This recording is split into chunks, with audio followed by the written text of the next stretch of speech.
لا حول ولا قوة إلا بالله العلي العظيم أعوذ بالله من الشيطان اللعين الرجيم بسم الله الرحمن الرحيم الحمد لله رب العالمين والحمد لله الذي لا يبلغ مدحته القائلون ولا يحصي نعمه العادون ولا يؤدي حقه المجتهدون الذي لا يدركه بعد الهمم ولا يناله غوث الفتن ثم الصلاة والسلام على نبيه وحبيبه مولانا ومولى الثقلين جد الحسن والحسين سيدنا أبي القاسم محمد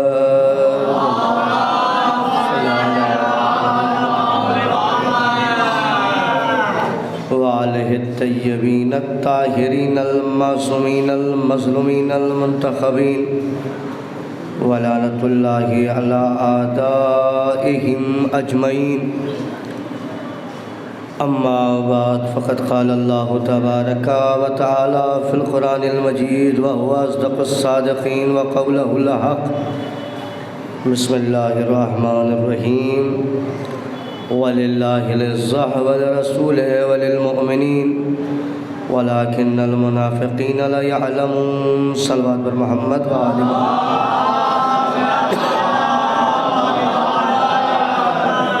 حمد و ثنا اس باری تعالیٰ کے لیے جس کے قبض قدرت میں ہماری اور آپ کی جان ہے، وعدہ درود و سلام ہے محمد و آل محمد پر، اللہم صلی محمد و آل محمد۔ حضرات، چونکہ اس مجلس کے بعد جلوس بھی برآمد ہونا ہے، لہذا بہت تیزی کے ساتھ اپنے معروضات آپ کے گوش گزار کروں گا۔ اولاً یہ کہ پروردگار عالم کا لاکھ لاکھ شکر ادا کر رہا ہوں جو حیات کی دولت کو ذکر حسین میں صرف کرنے کی ہمیں توفیق دے رہا ہے، اس لیے کہ ہم اپنی زندگی کو نہ جانے کہاں کہاں خرچ کرتے ہیں، لیکن واحد جگہ فرش ازا ہے کہ جہاں خرچ کیا ہوا ہر ایک لمحہ ہماری زندگی کا عبادت میں صرف ہوتا ہے۔ اور یقین جانیے کہ مجلسیں رسم نہیں، ایک مشن ہے، مجلسیں پرمپرا نہیں ہے، ایک انقلابی جگہ ہے۔ اور یقین اس بات پر بھی کریں گے آپ کہ اگر مجلسیں نہ ہوتی تو ہماری پہچان زمانے کو نہ ہوتی۔ پوری دنیا کا ایک اصول ہے، ہر کوئی اپنے آپ کو پہچانوانا چاہتا ہے کہ وہ ہے کیا۔ آج کے اس بھاگتی دوڑتی دنیا میں جہاں چینلز اور سوشل میڈیا، الیکٹرانک میڈیا، ان ساری چیزوں سے دنیا اپنے آپ کو پہچانوا رہی ہے۔ آپ جب جائیں گے چینلز کھولیں گے، ایک بامقصد مرحلے تک لا رہا ہوں میں آپ کو، تو جانے کے بعد اب ہر دھرم کا ایک چینل ہے، ہر مذہب کا ایک چینل ہے، لیکن یہ آپ کے لیے فخر کی بات یہ ہے کہ دنیا چینلوں سے اپنے آپ کو اب پہچانوا رہی ہے، مگر شکر ادا کیجئے سرکار ابا عبداللہ الحسین کا کہ یہ قوم چینل سے نہیں پہچانی گئی۔ میرے صاحب مرحلے میں غور کرتے ہیں، جو چینل سے پہچانے جائیں وہ اور ہے، جو مشن سے پہچانے جائیں وہ اور ہے۔ ہم چینلوں سے نہیں پہچانے گئے، ہماری پوری تاریخ ہے، ہر دور میں ہم جہاں بھی رہے، چاہے 5 رہے یا 5000 رہے، 10 رہے یا 10,000 رہے، لیکن ہم دنیا کو اپنے وجود کا احساس دلاتے رہے ہیں۔ اور اس کی دلیل دے رہا ہوں، آپ بٹیا بروج میں رہ رہے ہیں، اپنی تعداد دیکھیے آپ، اور آج تو ماشاءاللہ بڑی ہوئی تعداد ہے، 20 سال 25 سال پہلے جائیں گے تو تعداد اور کم تھی، مگر سب جانتے تھے کہ شیعہ کیا ہے، کیوں جانتے تھے، کس وجہ سے جانتے تھے، کس نے پہچانوایا؟ کہا یہ محرم ہے، جو ہر بار ہمیں پہچانوا رہا ہے کہ ظلم کے خلاف بولنے والی ایک ہی قوم ہے، اور جلوس نکال نکال کے بتا رہے تھے، یاد رکھنا جلوس نکلتا ہے جیتنے والوں کا۔ سبحان اللہ۔ تو ہم نے اپنے آپ کے انٹروڈکشن کے لیے چینل کا سہارا نہیں لیا، ہماری پہچان عزاداری ہے۔ جلوس نکلا تو پہچانا گیا کہ یہ کون ہے، اور میرا مجمع بہت تیزی سے پہنچ جائے گا، لوگ آ رہے ہیں، میں فوراً اپنے موضوع پر آ جاؤں گا۔ آپ کو اس بات کا اندازہ ہوگا کہ جب آپ کسی سے ملتے ہیں اور بتاتے ہیں کہ میں مسلمان ہوں، تو وہ آپ سے پوچھتا ہے کہ کون سے والے؟ ارے سبحان اللہ، کیا بات ہے صاحب۔ پھر سنیے نا، اگر آپ کسی اننون پرسن سے ملتے ہیں اور آپ اسے بتاتے ہیں کہ آپ مسلمان ہیں، تو وہ آپ سے پوچھتا ہے کون سے والے؟ اور جب آپ بتاتے ہیں یہ والے، تو وہ مطمئن ہو جاتا ہے۔ اس کا مطلب آپ کو ماتم حسین نے پہچان دی ہے، اور پہچان بھی کوئی غلط نہیں دی۔ ارے کمال ہو جائے گا صاحب، پہچان بھی کوئی غلط نہیں دی، اتنی اچھی پہچان دی کہ دنیا سوچنے پہ مجبور ہو گئی کہ مسلمانوں کے 73 فرقے میں ایک فرقہ ایسا ہے جس میں آج تک کوئی آتنکوادی نہیں پکڑا گیا۔ ارے خدا مرحلہ ہے صاحب، ایک واحد فرقہ ہے جس میں آج تک کوئی آتنکوادی۔ یہ تعارف کس نے دیا، یہ پہچان کس نے دی؟ سرکار ابا عبداللہ الحسین کی عزاداری نے۔ اور آتنکواد کا ڈیفینیشن کیا ہے؟ یتیم بنا دینا، گھروں میں آگ لگا دینا۔ کاش میرا جملہ پہنچ جاتا، گھروں میں آگ لگا دینا یہ آتنکوادی کی علامت ہے۔ ہم 14 صدیوں سے آگ لگانے والے کے خلاف بول کے بتا رہے ہیں۔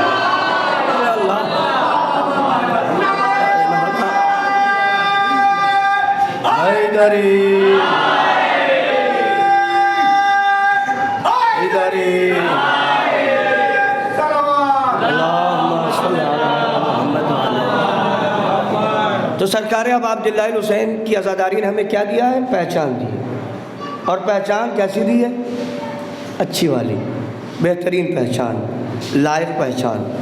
اور یقین جانیے اس قوم کو اللہ کا شکر ادا کرنا چاہیے کہ آپ کی پہچان ان ہادیوں سے ہے جنہوں نے ہر جگہ آپ کا سر اونچا رکھا ہے، کہیں جھکنے نہیں دیا۔ ایک مرحلہ اور پھر جو میں نے اعلان کیا تھا وہاں تک بات کو پہنچا رہا ہوں۔ آپ کتنے زیادہ اچھے اور بہترین قوم میں ہیں۔ اب میں چونکہ دہلی سے قریب رہتا ہوں، میرٹھ کو آپ کو بتاؤں کہ وہاں 7 ربیع اول کو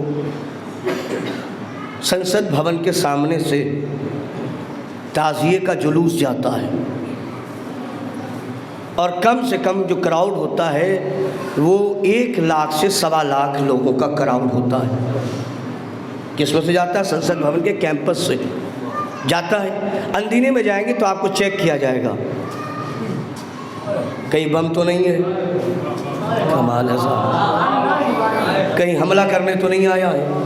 لیکن مولا عباس کا علم اور امام حسین کا تعزیہ لے کے چلے، کوئی چیک کرنے والا نہیں۔ بھائی لاکھوں پار ہو گئے، حکومت ہند چیک کیوں نہیں کر رہی؟ اسے بھی پتا ہے ماتم کرنے والا آتنکوادی نہیں ہوتا۔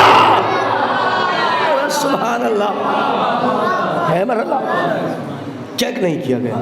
تو یہ عزاداری نے ہمیں ایک پہچان دی، اور میں نے گفتگو کا سلسلہ یوں ہی شروع کیا ہے بعنوان عزت اور ذلت، کہ کچھ لوگ دبے پاؤں تاریخ میں گھس کر تاریخ کے چہرے کو بدلنا چاہ رہے ہیں، اور ان کی سیاست یہ ہے کہ عزت والے خانوادے کو نعوذ باللہ من ذالک ذلیل کر دیں، جبکہ ان کی یہ سیاست ایسی ہی ہے کہ جیسے کوئی آیے تطہیر کو چیلنج کر رہا ہو۔ تو کل تک کی بات آپ کے ذہن میں کہ پوری مجلس کا عنوان ہم سے کا ہے عزت اور ذلت۔ میں نے کل بات عرض کی تھی کہ جب کوئی بندہ ذلیل ہوتا ہے تو وہ عزت والوں سے حسد کرتا ہے۔ سبحان اللہ، ذلیل لوگ ہمیشہ عزت والوں سے حسد کرتے ہیں، اور حسد کا بیس کیا ہوتا ہے؟ احساس کمتری۔ جب یہ احساس ہو جاتا ہے وہ ہم سے اوپر ہے تو پھر ہم حسد کرنے لگتے ہیں۔ تو تاریخ میں جن نسلوں نے اپنی نسلوں میں احساس کمتری کو محسوس کیا، وہ عزت والے خانوادے کے اوپر انگلیاں اٹھانے لگے، اور اٹھائی کس صورت سے؟ پہلا مرحلہ جو کل میں نے عرض کیا تھا کہ کہا کہ مولا علی نعوذ باللہ من ذالک، حضرت علی کا قد پستہ تھا، تو میں نے عرض کیا تھا، وہاں سے بات کو مربوط کر رہا ہوں کہ یقیناً یہ بات ہمارے سارے بچے کے ذہن میں بزرگان سے بہتر جانتے ہیں، علی علیہ السلام کا قد پستہ نہیں تھا، مولا علی کا قد آدمیوں والا تھا۔ کیسا تھا؟ اور اس کو میں نے جو دلیل دی تھی، شب ہجرت نبی کے بستر پہ علی کا سونا، یہ بتا رہا تھا کہ جو قد نبی کا تھا وہی قد علی کا تھا، ہے نا۔ اب آج جو بات ہوگی وہ ایک عجیب سی بات ہے جو ہمارے ذہنوں میں بھی، ہماری نئی نسل کے ذہن میں بھی بٹھائی جا رہی ہے، اور وہ بہت جب محسوس کریں گے آپ تو آپ کو لگے گا کہ پتہ نہیں، بہت سنجیدہ گفتگو ہے انشاءاللہ، بس آپ سنتے رہیں گے، یہی میرے لیے داد ہوگی، یہی میرے لیے مرحلہ ہوگا، میں اپنے بچوں تک پہنچا دوں گا، یہ کا بات کافی ہو جائے گی۔ اب ایک سیاست چلی ہے دبے پاؤں، وہ چلی کہ ہمیں یہ بتایا گیا کہ ہمارے ائمہ خاندان بنی ہاشم یہ غریب تھا، یہ لاچار تھے، یہ کمزور تھے، یہ نحیف تھے، یہ لاغر تھے، ان کے یہاں غربت ہی غربت تھی۔ اچھا، ہمارے یہاں بھی جو پڑھا جاتا ہے تو مولا علی وہ جو جو کی سوکھی ہوئی روٹیاں گھٹنے سے توڑ کے کھاتے تھے، تو بچے کے ذہن میں آیا کہ مولا اتنے غریب تھے۔ ارے جب یہ پڑھا کرو تو خاندان اہل بیت کے اس مرحلے کو پڑھنے سے پہلے ذرا سوچا کرو، جو علی جو کی روٹیاں توڑتا تھا وہی علی 70 گھروں میں کھانا بھی پہنچایا کرتا تھا۔ ارے کاش میری بات پہنچتی صاحب۔ جس علی کے بارے میں یہ لکھا گیا اور پڑھا گیا کہ جو کی روٹیاں گھٹنوں سے توڑتے تھے، تو کبھی یہ بھی بتاؤ کہ وہ علی کم سے کم 70 گھر ایسے تھے جن کا خرچہ اٹھاتا تھا۔ اچھا، آپ بول وہ رہے جن کا خرچہ خود نہیں چل رہا ہے نا مرحلہ، یہ بھی ہوا۔ پھر اس کے بعد جب کتاب پڑھنے پہ گیا اور کتابوں کی دنیا میں پہنچا، تو اب میں سیرت کی کتاب پڑھنے لگا، تو اس میں ایک جگہ یہ اب یہیں سے گفتگو کا آغاز ہو جائے گا۔ کیا لکھا؟ ابو طالب کثیر العیال تھے، ابو طالب کثیر العیال تھے، قحط پڑا، غربت کی وجہ سے نبی کریم نے جناب عباس سے کہا کہ چونکہ ابو طالب کا پریوار بڑا ہے تو ایسا کرتے کہ قحط کا زمانہ ہے، ان سے خرچہ نہیں اٹھایا جائے گا، تو لہٰذا ایک علی کو میں لے لیتا ہوں۔ سوچتے رہی جائے گا، علی کو میں لے لیتا ہوں، اور اس کے بعد چچا عباس آپ کیا کیجئے کہ آپ، بعض روایتیں یہاں پہ اختلاف ہے کہ آپ جعفر کو لے لیجئے یا عقیل کو لے لیجئے، تو ہم دونوں ایک ایک کو لے لیں گے، بہت اہم مرحلہ تاریخ کا، تو ابو طالب کا بوجھ ہلکا ہو جائے گا۔ اور پھر لکھا چونکہ ابو طالب تنگ دست تھے، اب میں جملہ کہنے جا رہا ہوں، محسوس کیجئے گا، تاریخ لکھنے والا ایک طرف لکھتا یہ ہے کہ کثیر العیال تھے، اور جب لکھنا ہوا تو 4 بیٹے ہی لکھے۔ ارے کاش میں کیا کروں، اردو ختم ہے نا۔ ایک طرف لکھتا ہے کہ ان کی فیملی بڑی تھی، فیملی بڑی تھی، ہم نے پوچھا کتنے، تو کہا 4، تو جس کے 4 بیٹے ہو اس کی بڑی فیملی ہو، تو جس کے نہ جانے کتنے بیٹے ہو، اور تجھے عرب میں ابو طالب ہی نظر آیا۔ سیاست محسوس کر رہے ہیں؟ ایک طرف تو لکھتا کیا، کثیر العیال تھے، کثیر العیال مطلب بڑی فیملی، ایسا تو نہیں کہ 10-12 بیٹے تھے، 14 بیٹے تھے، کہیں نہیں، 4 بیٹے، اور روایات کی بنیاد پر 2 بیٹیاں، تو 6 بچے۔ اور لکھا کیا کہ ابو طالب نعوذ باللہ من ذالک غریب تھے۔ آئیے پھر کتاب کا حوالہ دے رہا ہوں اور سنتے رہیے گا۔ کتاب کا نام ہے اور بڑی کتاب ہے، چھوٹی موٹی کتاب نہیں، اور مرحلے ہیں، اور کیفیت کا مرحلہ یہ ہوگا کہ کتاب، میں نے پہلے کہا حوالے اپنے نہیں دوں گا، ہماری چشم بینا پر زمانہ محو حیرت ہے، بخاری میں بھی ہم من کن تو مولا ڈھونڈ لیتے ہیں۔ سبحان اللہ، صلوات پڑھو محمد و آل محمد پہ۔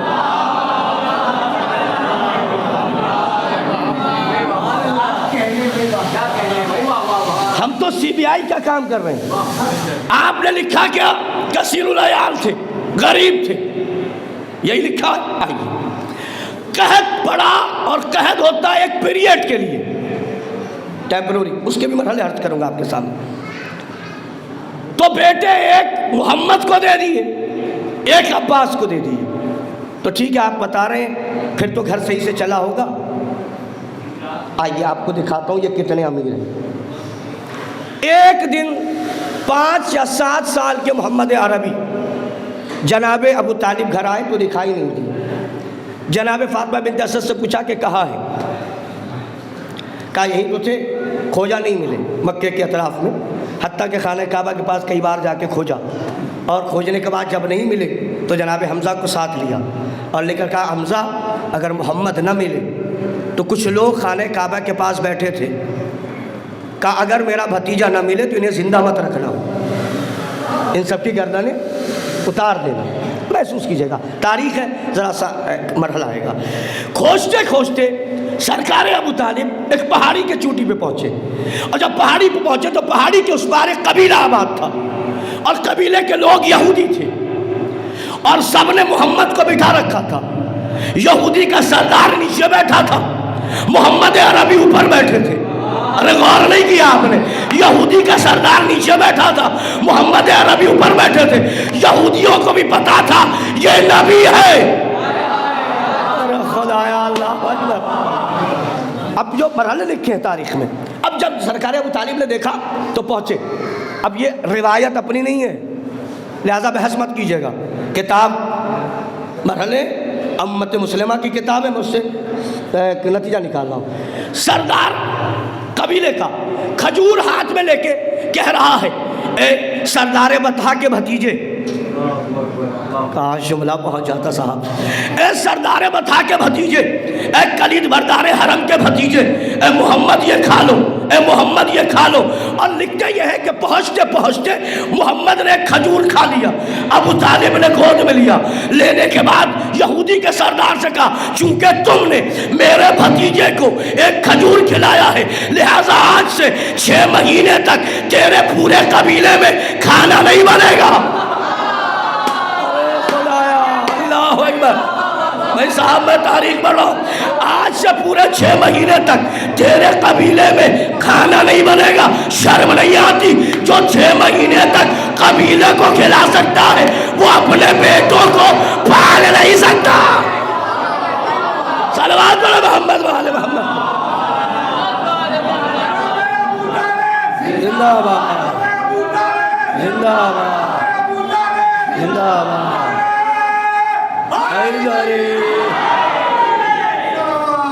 اللہم صلی علی محمد وعلی محمد۔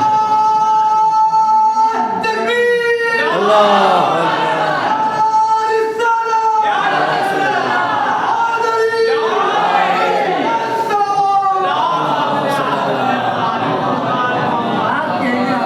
اس کو آپ طبقات ابن سعد میں بھی دیکھ سکتے ہیں، تاریخ خمیس میں بھی دیکھ سکتے ہیں۔ یہ 2 بڑی کتابوں کے حوالے میں نے دے دیے۔ آپ نے غور نہیں کیا، جو ابو طالب 6 مہینے تک، سبحان اللہ، یہودیوں کے قبیلوں کو کھلا سکتا ہے، کیا وہ اپنے بیٹے نہیں پال سکتا تھا؟ اس کا مطلب یہ ایک سیاست رچی گئی، اور سیاست کیا ہے کہ انہیں کیا دکھایا جائے؟ غریب ہے نہیں لا کر، پڑھا لکھا مجمع ہے۔ خاندان عرب میں ہر قبیلے نے جناب خدیجہ سے ادھار لے رکھا تھا سوائے خانوادے بنی ہاشم کے۔ ارے پڑھے لکھے لوگ ہیں، اس مرحلے پر سوچے، سب نے لے رکھا تھا سوائے خانوادے بنی ہاشم کے۔ اور یاد رکھیے گا بنی ہاشم لیتے نہیں ہیں، دیتے ہیں۔ سبحان اللہ، بنی ہاشم لیتے نہیں۔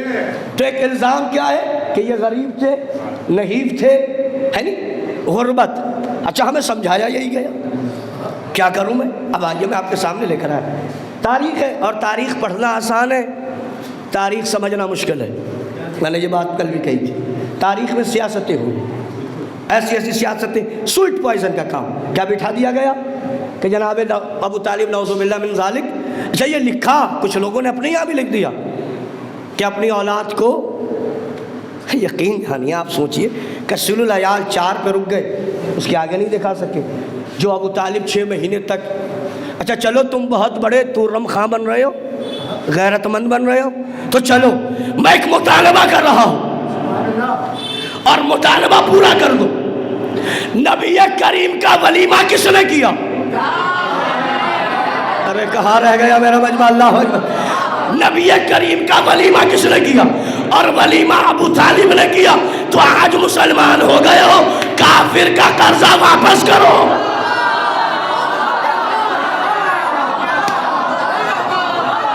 سبحان اللہ، سبحان اللہ۔ دیکھیں میں مرحلے پہ لا رہا ہوں، تاریخی انشاءاللہ کوشش ہے تاریخی جرائم پکڑنا ہے جو کرائم ہوئے۔ میں ذرا سا اور بیک لا رہا ہوں۔ یہ خاندان بنی ہاشم، بنی ہاشم۔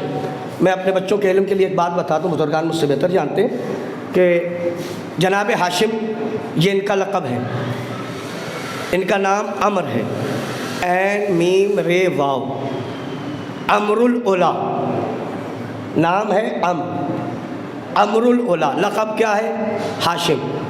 یہ رسول خدا کے پردادا ہوتے ہیں۔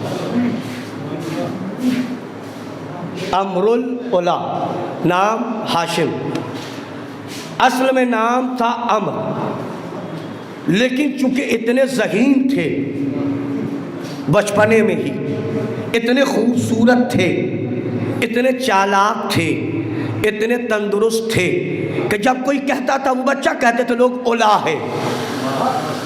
ارے میں جملہ پہنچا سکتا، وہ بچہ کہتے تھے اولا ہے، ذہن میں اولا ہے، سیرت میں اولا ہے، فصاحت میں اولا ہے، بلاغت میں اولا ہے، بیان میں اولا ہے، دیکھنے میں اولا ہے۔ اب آپ غور کیجئے، یہ شرف اسی خانوادے کو حاصل ہے، یہاں اولا بھی ہے، علی بھی ہے۔ سبحان اللہ۔ تو جب نام آتا تھا امر الاولا، کیا لکھتے تھے؟ امر الاولا۔ ان کا نام یہی تھا، لیکن ہاشم مشہور ہو گیا۔ یہ جو ہاشم کہا جاتا ہے یہ نام نہیں تھا، یہ ان کا لقب تھا، ہاشم۔ اب آپ کو بتا رہا ہوں، میں نے بات جہاں سے شروع کی۔ ہوا یہ کہ عرب میں، مکے میں قحط پڑا۔ تو قحط کیوں پڑتا ہے اس کے ریزن اپنے بچوں کو بتاؤ، بزرگان بہتر جانتے ہیں۔ اصل میں نہ بچوں کو تاریخ پڑھنے کا وقت ہے، جب اردو ہی نہیں تو تاریخ کیا، ٹھیک ہے؟ اور ممبروں سے تاریخ پڑھی نہیں جا رہی۔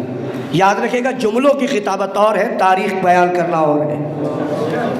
میرے بزرگان تائید کریں گے، پہلے جب ممبروں سے تاریخ پڑھا جاتا تھا تب لوگ کہتے تھے ہمارے یہاں کا بچہ بھی، چونکہ بچوں کے ذہن میں اتنی تاریخ بٹھا دی جاتی تھی، اور اب تاریخ ندارت۔ حالت تو یہ کہ قوم کو 2 اکتوبر تو یاد ہے، ارے بات اگر صحیح لگے تو بولنا، قوم کو 2 اکتوبر تو یاد ہے نا؟ 26 جنوری، 15 اگست، رکشا بندھن، یہ سب یاد ہے، مگر یہ یاد نہیں ہے چوتھا مولا آیا کب، گیا کب، 5واں مولا آیا کب، گیا کب، 6واں مولا آیا کب، گیا کب۔ یاد رکھنا، یہ یاد تب ہوگا جب ابا کو یاد ہو۔ بڑے عالمیہ ہیں، جب بچے اسکول سے آتے ہیں، دیکھیں میں چوتھی دنیا کی بات کرنے کا آدمی نہیں، بچہ اسکول سے آیا فوراً ہی پیرنٹس سے بک لیا، ہوم ورک بک جو ہوتا ہے اس میں لکھا ہوا تھا کل رکشا بندھن کی چھٹی ہے۔ بچے کو بتایا بیٹا کل رکشا بندھن زیادہ چھٹی ہے۔ بچے کے ذہن میں رکشا بندھن تو آ گیا لیکن مباہلہ نہیں آیا۔ یہ عالمیہ ہے یا نہیں ہے؟ مرحلہ آپ کو بتا رہا ہوں، یہ اپنے گھروں تک پہنچائیے گا یہ بات۔ کتنی افسوس کی بات ہے، تمہیں پوجا تو یاد ہے، وہ خالف نہیں ہوں میں، سب کچھ یاد ہے، اور یہ یاد نہیں ہے۔ اور عالمیہ ہے کہ 14 معصوم میں 13 معصوم، ان کے قاتلوں کے نام نہیں پتا۔ یہ تو کرم حسین کا ہے کہ حسین نے اپنے قاتل کو چھپنے نہیں دیا۔ اللہ، سب کو پتا ہے، مگر اس کے علاوہ بتانا کس کا کام ہے؟ پیرنٹس کی ذمہ داری، والدین کی ذمہ داری ہے یا نہیں ہے؟ لیکن اس کام کو نہیں کیا جس مرحلے پر لا رہا ہوں۔ صلوات پڑھ دو محمد والے محمد۔ آمادہ ہیں آپ گفتگو کو سننے کے لیے؟ ایک عجیب سی کیفیت، میری طرف متوجہ رہیں۔ تو اب ان کا نام قحط۔ اب قحط کیا ہے؟ ہمارے یہاں چونکہ قحط پڑتا نہیں ہے، ہمارے یہاں قحط کو محسوس نہیں کرتے۔ عرب میں چونکہ ان کی زمین ہے، عرب والوں کی بلواہی زمین جسے ریت کہتے ہیں۔ کیا کہتے ہیں؟ ریت۔ جیسے ہمارا راجستھان دیگر جگہوں پہ. تو عرب کے یہاں پانی کا کوئی معقول سسٹم نہیں تھا. تو مکے والے کیا کرتے تھے کہ جب بارش ہوتی تھی تو اونٹ کے ایک گڑھا کھودتے تھے, اونٹ کے چمڑے سے اتنا بڑا, جیسے مشق آپ نے دیکھا ہوگا, سیریل میں مشق دیکھا ہوگا, وہ بھی چمڑے کا تیار ہوتا ہے. اونٹ کے چمڑے کو کئی اونٹ کے چمڑے ملا کر سلتے تھے اور اسے اس گڈھے میں ڈال دیتے تھے. اس کے اوپر بارش کا پانی جمع ہوتا تھا. وہ پانی وہ سال بھر استعمال کرتے تھے. کتنا مشکل تھا, محسوس کر رہے ہیں. اب جب وہ پانی ختم ہو جاتا تھا, پانی کا کوئی راستہ نہیں ہوتا تو کیا ہوتا تھا, قحط پڑتا تھا. اور قحط کے دور میں, تاریخ پڑھو لطف لیجیے گا, عرب اتنا خوددار تھا کہ قحط میں بھوکا تو مر جاتا تھا مگر کسی سے مانگتا نہیں تھا. خودداری یہ تھی, کمال ہے صاحب. یہ عالم ہوتا تھا. احتفاظ ایک جملہ ہے, احتفاظ. جب قحط سے لوگوں کے مرنے کی حالت ہوتی تھی تو آخر میں ایک ٹائم, لاسٹ ٹائم کی جو غذا بچتی تھی اسے لیتے تھے اور شہر کے باہر چلے جاتے تھے اور خیمہ لگاتے تھے, اور اس حساب سے لگاتے تھے کہ وہ آخری غذا کھائیں, اور بیوی بچوں سمیت جب اسے کھینچتے تھے تو وہ قحط وہ قنات ان کے اوپر گر جاتا تھا اور وہ وہیں مر جاتے تھے اور وہیں ان کی قبر ہو جاتی تھی. آپ محسوس کیجئے گا, لطف لیجئے گا. عرب جب تک کافر تھا غیرت مند تھا. سبحان اللہ, مرحلہ ہے. اس صلوات پڑھتے محمد والے محمد. خیریت سے. آپ نے غور نہیں کیا, بھوکے مر جاتا تھا مگر مانگنا گوارا عرب کے مزاج میں نہیں تھا کہ وہ کسی قبیلے سے مانگے. میں کہنا چاہتا ہوں جب کافر تھے تو اتنے باغیرت تھے کہ ادھار بھی نہیں مانگتے تھے. پتہ نہیں مسلمان بنتے ہی خدایا اللہ ان کی فطرت بدل کیسے گئی, جو ادھار مانگتا نہیں تھا وہ باغ لوٹنے لگا. ارے کمال ہے صاحب, مرحلہ. اس عمل کو احتفاظ کہتے تھے. جائیے گا لغت میں دیکھیے گا, تاریخ میں احتفاظ. وہ خیمہ گرتا تھا, لوگ مر جاتے تھے. یہ حالات تھے.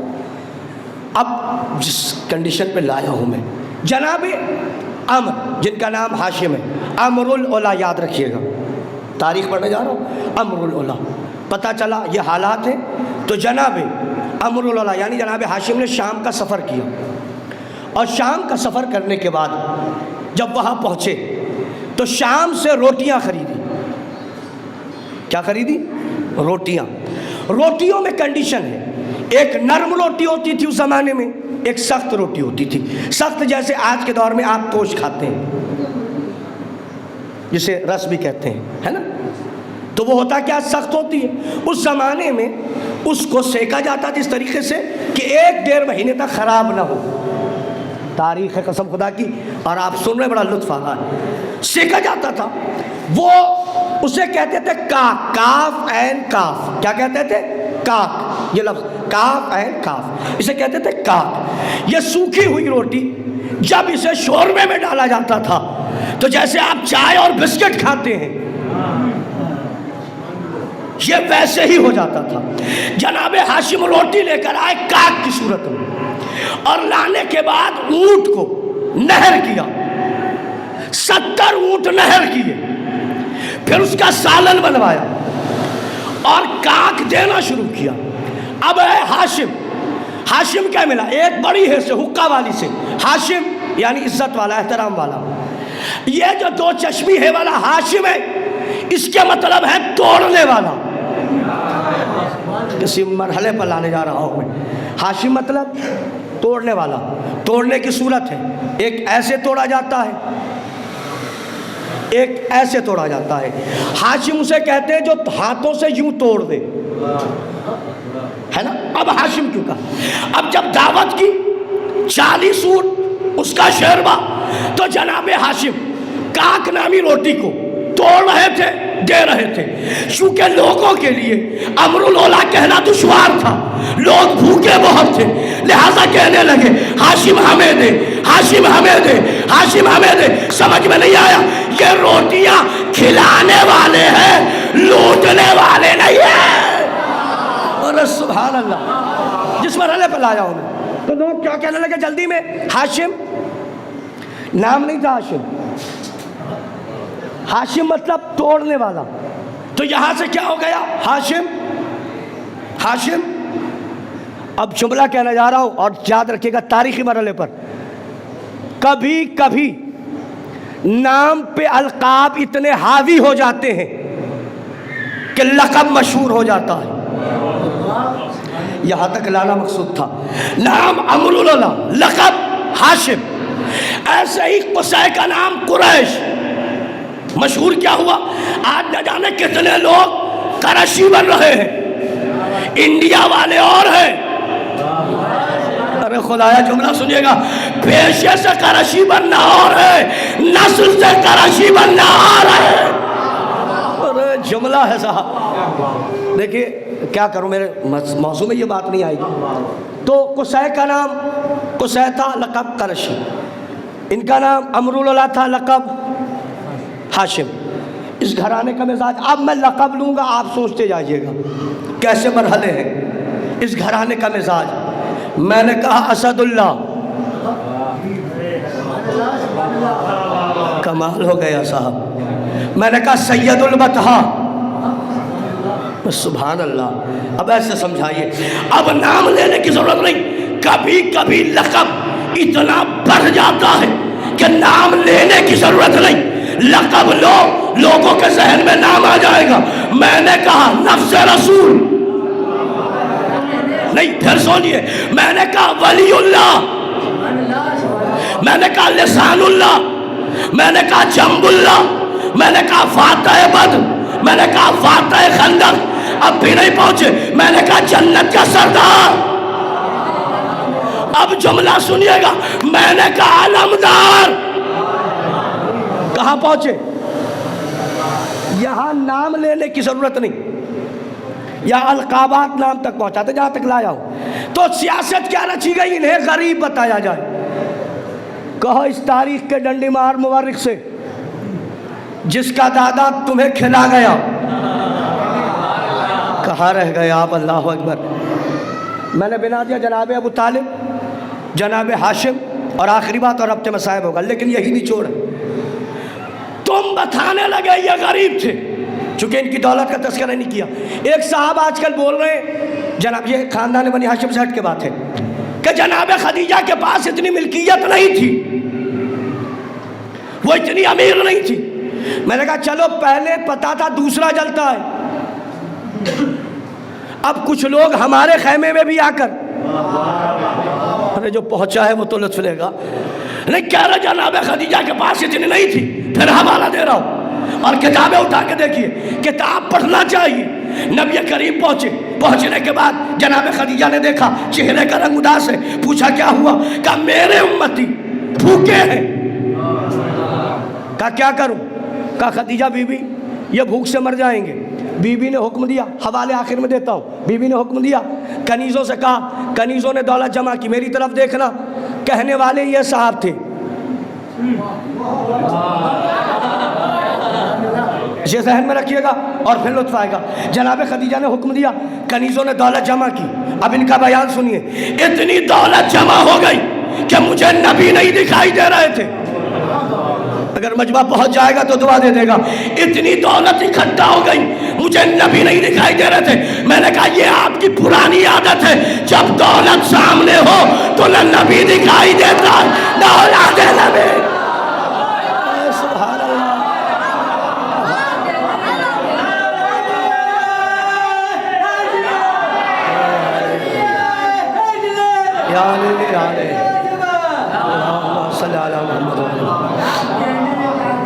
دیکھیے میں آپ کی دعائیں، تو آج کا موضوع جو غریب دکھایا اس کا علاج کر رہا ہوں. یہ خاندان غریب نہیں ہے.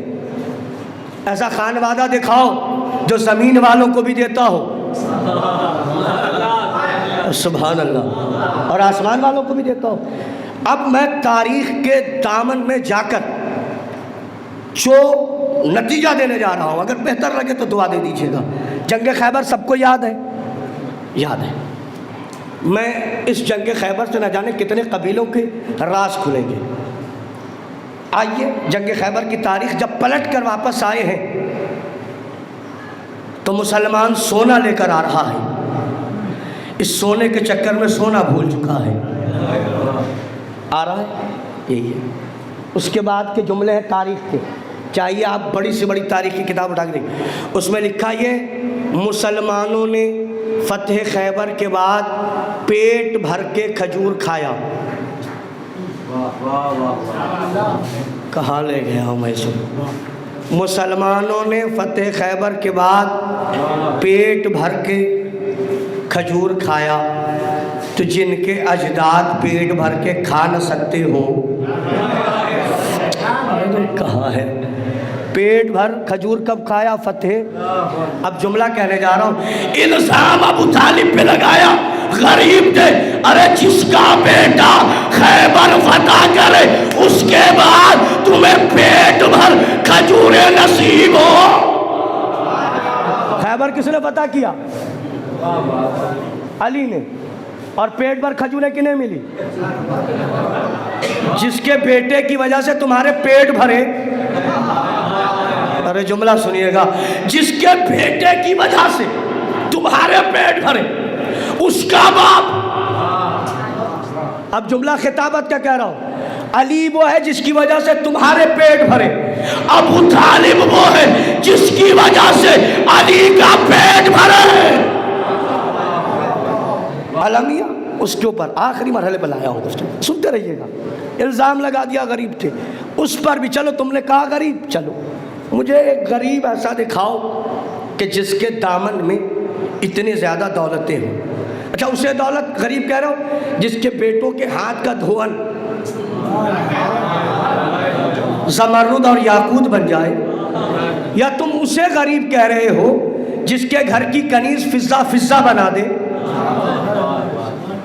ارے صاحب فضہ بنا دے, فضہ چاندی بنا دے, اسے کہہ رہا ہوں. میں سارے مرحلے چھوڑ کے ایک عقلی بحث اور بات یہیں تمام ہو جائے. الزام تاریخ نے کیا لگایا؟ یہ غریب تھے. سرکار مولا متقیان کے بارے میں کھجوریں, حالات دکھائے گئے کہ مولا پھٹا ہوا لباس, شہزادی کو بتایا گیا پیبند لگی چادر. یقیناً اس کا مخالف نہیں ہوں, لیکن جہاں پیبند لگی چادر کی بات پڑھتے ہو وہاں یہ بھی پڑھو کہ جنت سے لباس اسی بیوی نے منگایا تھا. کتنا عالمیہ ہے.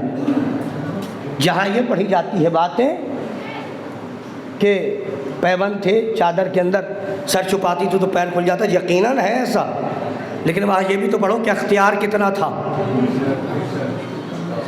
کیوں نہیں پڑھا جا رہا ان مرحلے؟ آئی مولا متقیان کی بات, اور کیوں نہیں پڑھتے اس مرحلے کو کہ جب فقیر ایک لقمہ کھا رہا تھا اور رکھ رہا تھا, کھا رہا تھا رکھ رہا تھا, کھا رہا تھا رکھ رہا تھا, تو مولانا نے پوچھا اپنے گھر والوں کے لیے لیتے جانا.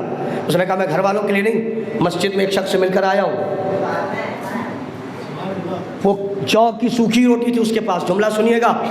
جو کی سوکھی روٹی کھانا علی کی مجبوری نہیں تھی, اختیار تھا. مٹیا بلوچ کے مومنین نے ایسا جملہ ظاہر چلا گیا, یہ علی کی مجبوری نہیں تھی.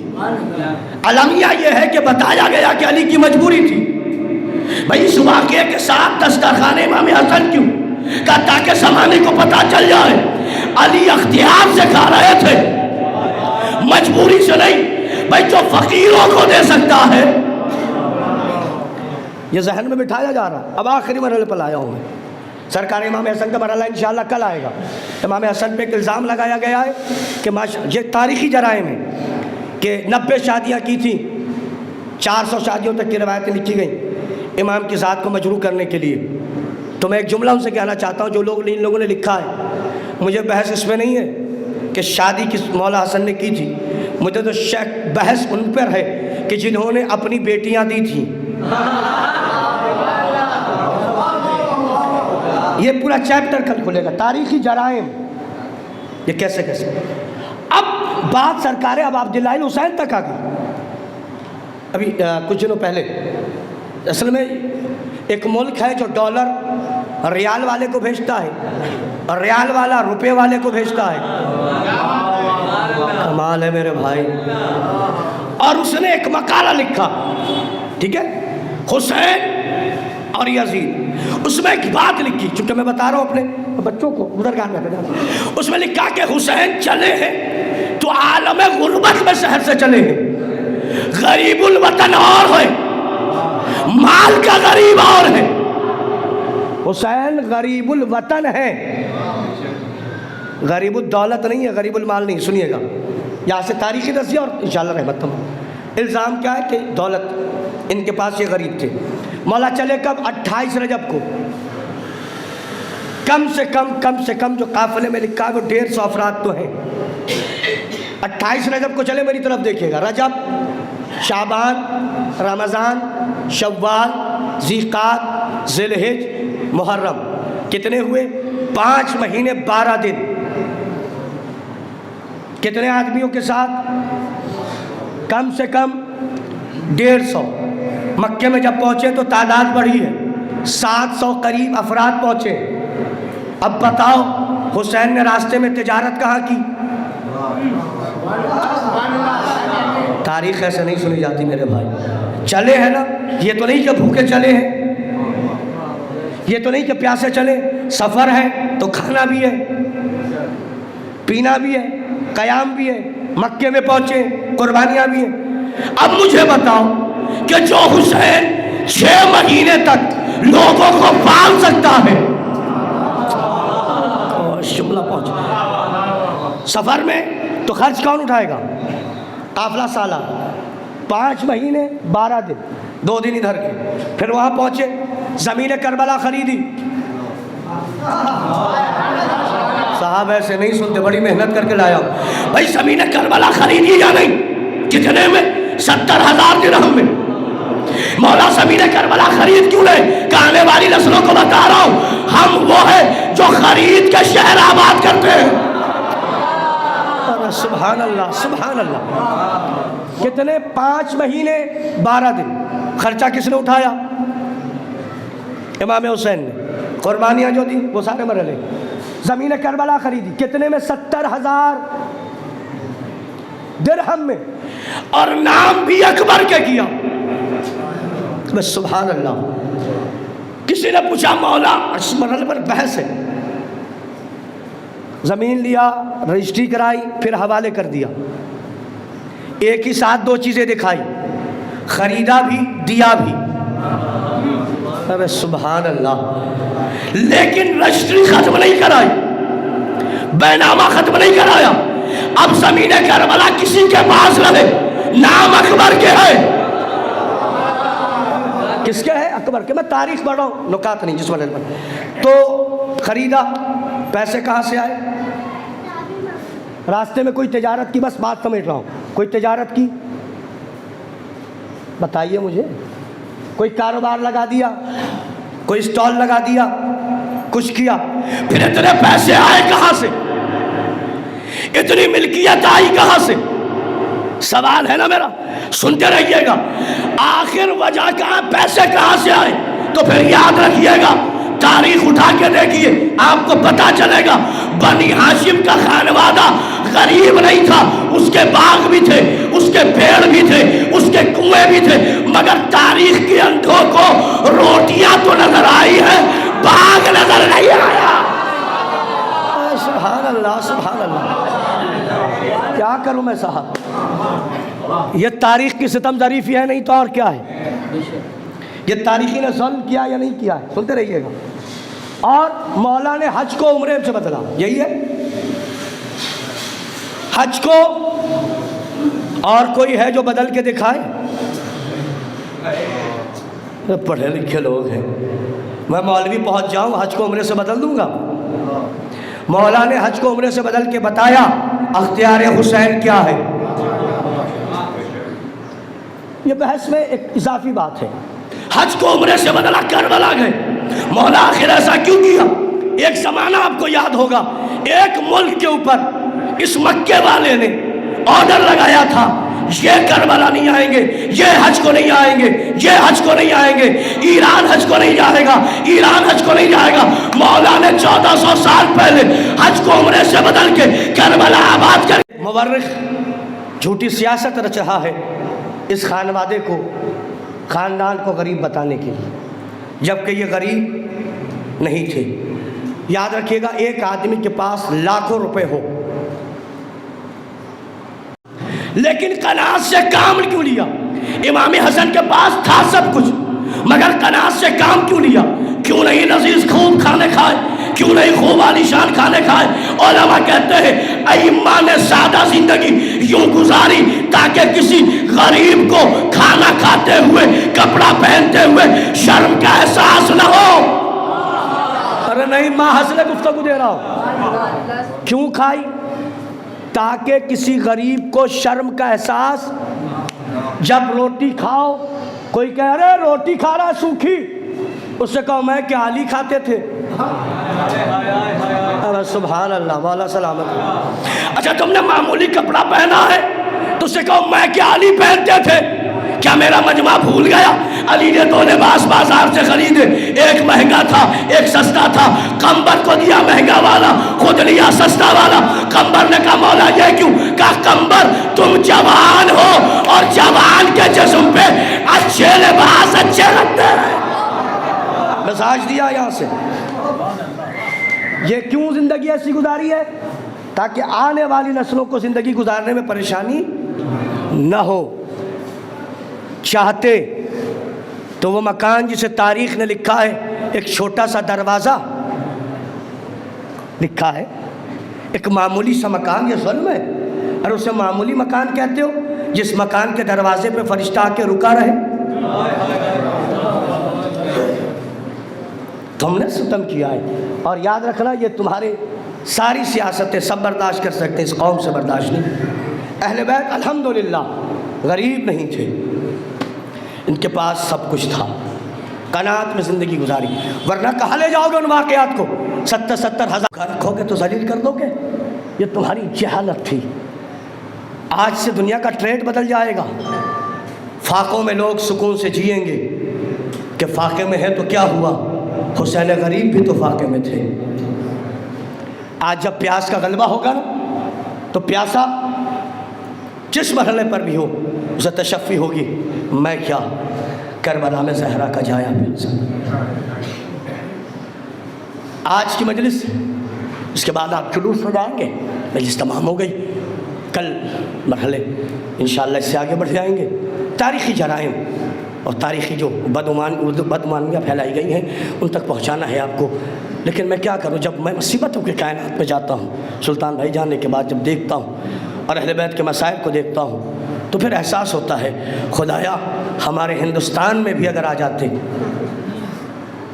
دنیا کے کسی ملک میں چلے جاتے، کسی اور دھرم کے پاس چلے جاتے، کسی اور مذہب کے پاس چلے جاتے، اتنا نہ ستایا جاتا جتنا مسلمانوں نے ستایا ہے۔ میری مجبوری یہ ہے کہ میں فطرت سے قریب مسائل پڑھتا ہوں۔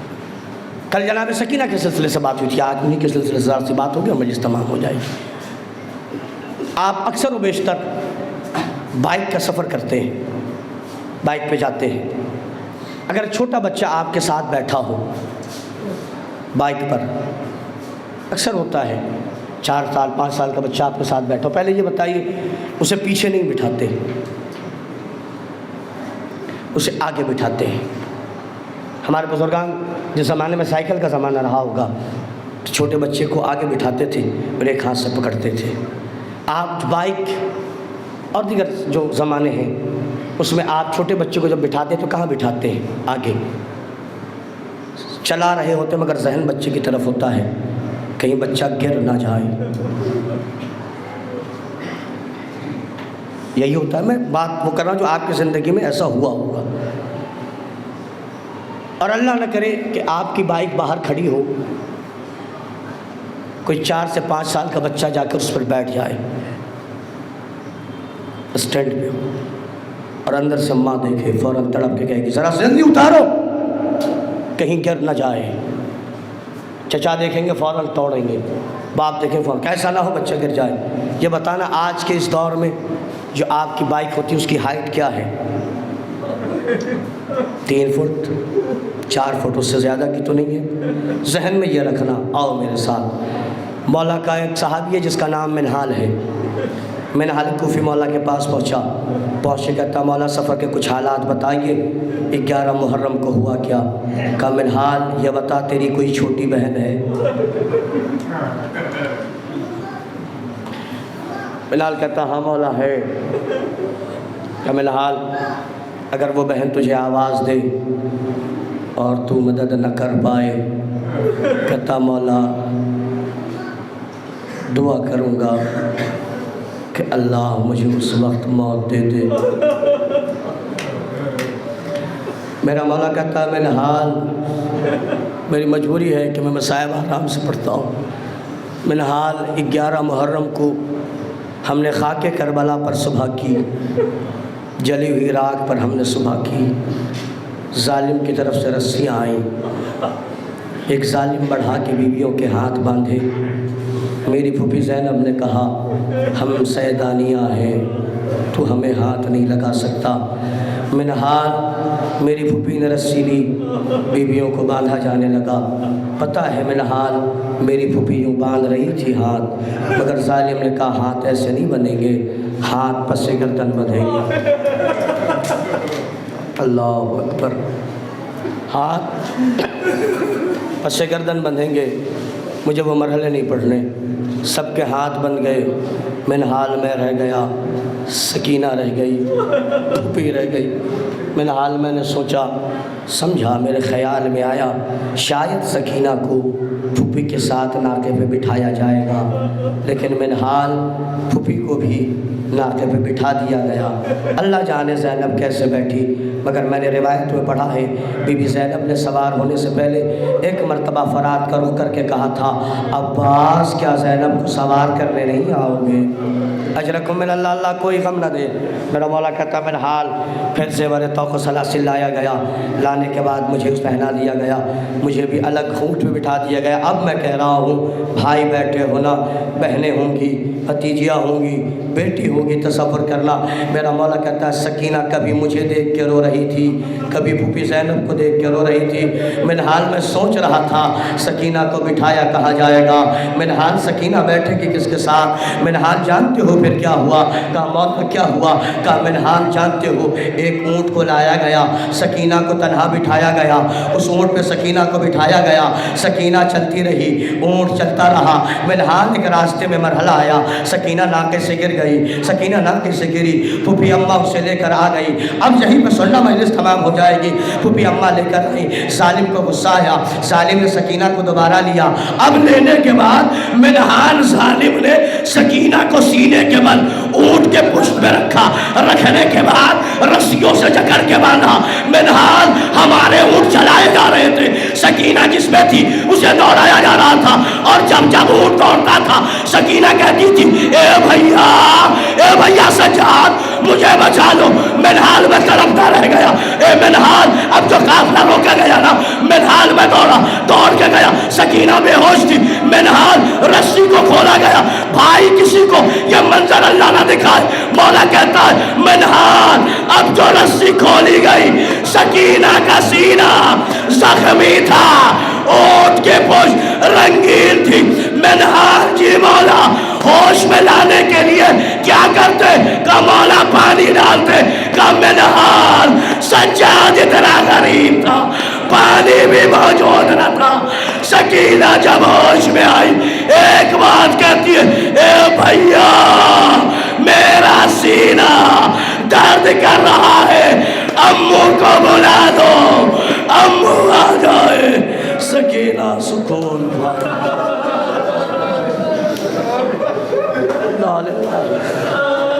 وَإِنَّا إِلَيْهِ رَاجِعُونَ۔ رضام قضائه تسليما لأمره. اللهم إنا نسألك بحق زهراء وأبيها وبالها وبنيها يا كاشف الكرب عن وجه الحسين اكشف كربنا بحق أخيك الحسين. پروردگار ہماری اس مختصر سی عبادت کو قبول فرما، ہمارے گناہان صغیرہ و کبیرہ کی مغفرت فرما۔ پروردگار اس مجلس کو شرف قبولیت عنایت فرما۔ پروردگار جو لوگ اس مجلس میں دامِ درہم سخن شریک ان کی شرکت کو قبول فرما۔ پروردگار ہم غریبوں کو مرنے سے پہلے حج و زیارات سے مشرف فرما۔ جو لوگ زیارت اربعین پر روا دوا ہیں پروردگار ان سب کو ان کے وطن تک بخیر و عافیت پہنچا دے۔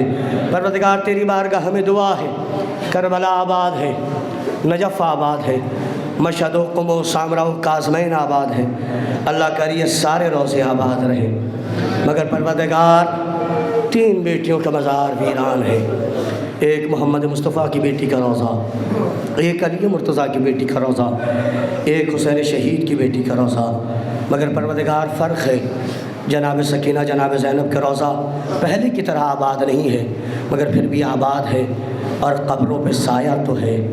اللہ کرے یہ روضے ویسے ہی آباد ہو جائیں جیسے پہلے آباد تھے، مگر پروردگار غریب ہے۔ محمد مصطفیٰ کی بیٹی، حسین غریب کی ماں، ہماری جدہ و شہزادی، پہلو شکستہ جناب زہرا کی قبر پہ کوئی سایہ نہیں ہے، اور بی بی تنہا نہیں ہے، بی بی کے 4 بیٹوں کی اور قبریں ہیں۔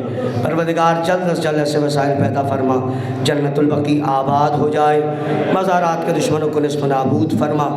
پروردگار تیری بارگاہ میں دعا ہے، اس کرونا نامی بیماری کو نصف نابود فرما، اور اس بیماری کی وجہ سے ہمارے جو جوان بے روزگار ہوئے ہیں برسر روزگار لا، جن کے رزق کے حالات متاثر، ان کے حالات بہتر سے بہتر فرما۔ ہماری قوم کی بچوں کی جو پڑھائیوں کی کا نقصان ہوا ہے، اس نقصان کو پروردگار ان کی بھرپائی فرما۔ پروردگار علماء اسلام کی حفاظت فرما، دلبند زہرا منتقم خون حسین علمدار اسلام حضرت حجت کے ظہور میں تعجیل فرما، ہمیں ان کے انصار و اوار میں شمار فرما۔ حضرات التماس ہے کہ 1 مرتبہ سورہ حمد اور 3 مرتبہ سورہ توحید کی تلاوت فرما کر سید ابرار حسین ابن سید ہدایت حسین صاحب کی روح کو ایصال فرما۔